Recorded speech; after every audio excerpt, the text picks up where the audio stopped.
তাহলে কি ঠান্ডা পড়েছে, তাই না?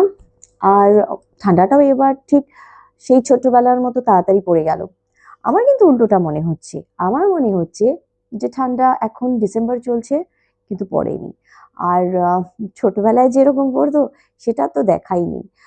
আচ্ছা, এই যে ঠান্ডা পড়ছে না বা পড়ছে যখন সেই মানে ইন্টেন্সিটিটা নেই, এটা কি একটু অস্বাভাবিক বলে মনে হয় না? এই অস্বাভাবিকতার তো একটা রিজন আছে।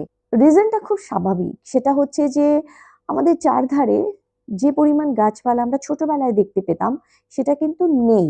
এখন যেখানেই দেখি সেখানে পুরোনো বাড়ি তো দেখাই যায় না। সেখানে অলরেডি দেখা যাচ্ছে যে ফ্ল্যাট উঠে গেছে। ইভেন আমারও যে পুরোনো বাড়ি ছিল সেটা কিন্তু নেই। আমরাও এখন ফ্ল্যাটে থাকি। মানে এখন কালচারটাই এরকম হয়ে গেছে যে পুরোনো বাড়ি মেনটেন করাটা খুব ঝামেলা। তো সেখানে আমরা ফ্ল্যাট তৈরি করে নিই। এবার ফ্ল্যাটে থাকতে গিয়ে যে ন্যাচারাল ব্যাপারগুলো আমরা হারিয়ে ফেলছি সেটা আমরা বোঝাবো কাকে? আমি বুঝতে পারছি বা তোমাদের মধ্যে কেউ কেউ বুঝতে পারছি, কিন্তু বাকিরা তাদেরকে তুমি কি করে বোঝাবে? আসলে আমার মনে হয় কি, গাছপালাটা কিন্তু আমাদের জন্য খুব দরকার। হতে পারে অনেকের কাছে সেটা হাস্যকর, কিন্তু সেটা হাস্যকর হলেও একটা সময় নিশ্চয়ই আমরা টের পাবো। আর এই যে ন্যাচারাল ব্যাপারগুলো আমাদের চারিদিক থেকে আস্তে আস্তে চলে যাচ্ছে, সেটা খুব একটা কি ভালো লাগছে?